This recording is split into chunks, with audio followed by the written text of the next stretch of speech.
Bonsoir la famille, j'espère que vous allez bien. C'est le général Alligator. Pour ceux qui savent que c'est la toute première fois qu'ils tombent sur une de mes vidéos, sur nos plateformes Mentality Alligator, nous parlons de visa américain, nous parlons de l'immigration en général, l'immigration américaine, nous parlons de développerie et autres. Nous parlons également de mentalité parce que nous sommes sûrs que c'est lorsqu'on change sa mentalité, le développement aussi rentre dans notre vie. C'est la façon dont nous réfléchissons, la façon dont nous mettons en pratique ce qui provient de notre tête, nous améliorons notre vie. Si ce que nous avons en tête est négatif, notre vie ne sera pas positive. Parce que nous ne recevons que ce que nous pensons. Alors, aujourd'hui, je voulais qu'on mentionne un peu les conséquences du rapatriement.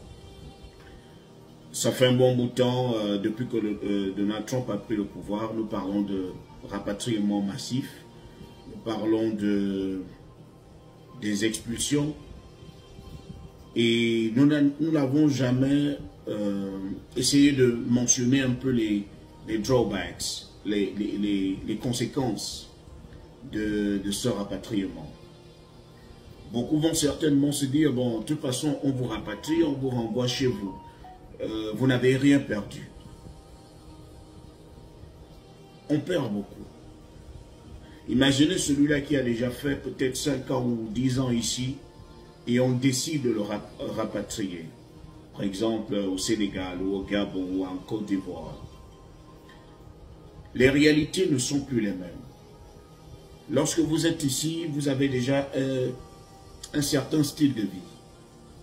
Vous n'êtes pas très riche, mais vous êtes déjà habitué à un certain style de vie. Moi, je vais prendre l'exemple de mon pays, en ce moment où il y a des délestages. C'est-à-dire qu'il peut y avoir 4 ou 5 coupures d'électricité par jour. Imaginez celui qui a déjà fait 5 ans ici, il va aller vivre en Afrique, il n'est plus habitué à ce qu'on appelle la coupure. Il faut être honnête. Ici, ce n'est pas un langage qui existe. Même lorsque, par exemple, l'entreprise d'électricité veut faire une coupure, on vous passe le message et on se rassure que peut-être c'est autour de 2 heures. S'ils sont en train de réparer quelque chose, ils vont vous avertir et ils vont s'en excuser. Maintenant, vous repartez chez vous dans un autre monde où tout est compliqué. C'est chez nous, on ne peut pas refuser, mais il faut aussi être honnête pour dire que les réalités ne sont plus les mêmes dans ta tête. C'est une grande forme de dépression. Vous allez recommencer à certainement emprunter des taxis. Et moi, je vais souvent en Afrique. Je sais que la vie n'est pas aussi moins chère qu'on prétend le dire. Lorsqu'on va en Afrique, il suffit de passer 1 ou 2 mois. On sent quand même qu'on a dépensé de l'argent. Surtout lorsqu'on veut un peu garder le style de vie qu'on a un peu ici, ou bien un peu de standing. On veut garder autour de nous quelques petites commodités.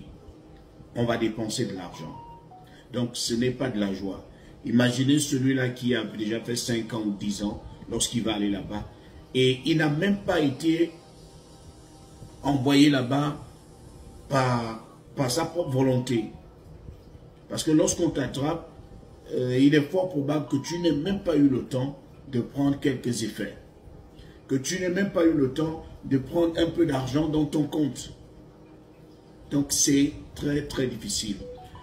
Et d'un autre côté, c'est aussi une honte de la part de tes parents. Tu vas retrouver tes parents qui avaient certainement investi énormément pour que tu voyages. Il y a des familles où les gens se réunissent, ou des villages où les gens se réunissent rien que pour envoyer un seul individu à l'étranger parce qu'ils se disent que c'est à travers lui que la lumière peut surgir dans leur village ou dans leur famille. Donc, il devient le leader de la famille. Il devient la tête de la famille. Il devient l'espoir de la famille. Donc, ils ont tout investi. Beaucoup ont vendu des terrains. Imaginez celui-là pour qui les gens se sont battus, qui arrive jusqu'ici et qui repart sous forme de rapatriement. C'est-à-dire, il n'a rien prévu. On l'embarque comme ça. Donc, c'est un grand désespoir. C'est une dépression. Il y a des gens qui n'arrivent pas à supporter 1 mois, 2 mois.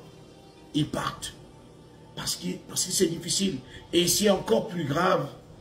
Si vous aviez déjà bâti une certaine vie ici, vous aviez déjà une femme, vous aviez déjà des enfants, lorsqu'on vient vous arracher à cette famille, et vous n'êtes même pas sûr de la période où vous allez revenir aux États-Unis. Parce qu'on peut vous bannir à jamais. Il y a certains à qui on dit, tu ne peux plus revenir aux États-Unis. Parce que on a certainement, on t'a trouvé en flagrant délit, tu as commis un délit grave. C'est ce qui a fait en sorte qu'on te repère et qu'on te rapatrie parce qu'on se dit qu'on ne peut pas te garder dans le pays. Imagine, tu avais déjà bâti une famille et tu es loin de ta famille.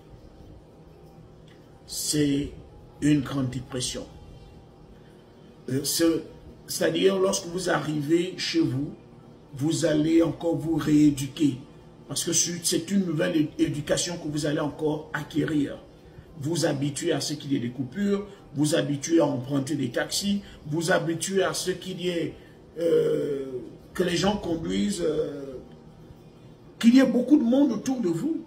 Vous habituez même à ce que les gens pensent que vous avez de l'argent parce que vous revenez de l'étranger, donc ils vont venir vous demander. Et vous habituez à la moquerie. Donc, ce n'est pas quelque chose de simple. Lorsque vous voyez les gens fuir, je voudrais que chacun d'entre nous pense à ces conséquences-là avant de s'exposer. Est-ce que tu t'es déjà imaginé repartir chez toi sans pourtant, sans avoir atteint ton objectif? On t'arrache comme ça et on te renvoie. C'est à partir de maintenant que tu es censé te contrôler. Te dire, je vais essayer de me contrôler. Je ne vais pas me comporter comme les gens qui sont ici. Eux, ils sont chez eux. Nous, on est venus d'ailleurs. Donc, on a des responsabilités. On a des gens qui comptent sur nous. On a des familles qui comptent sur nous. Certainement, tu as laissé aussi ta femme en Afrique. Donc, tu ne peux pas faire du n'importe quoi. Je voulais vraiment en parler avec vous. Certainement, vous avez d'autres conséquences sur le rapatriement. Vous pouvez les mentionner en commentaire et surtout, allez vous abonner à la chaîne Général Alligator sur YouTube au cas où on bloquerait TikTok une fois de plus. Allez-y sur la chaîne YouTube Général Alligator.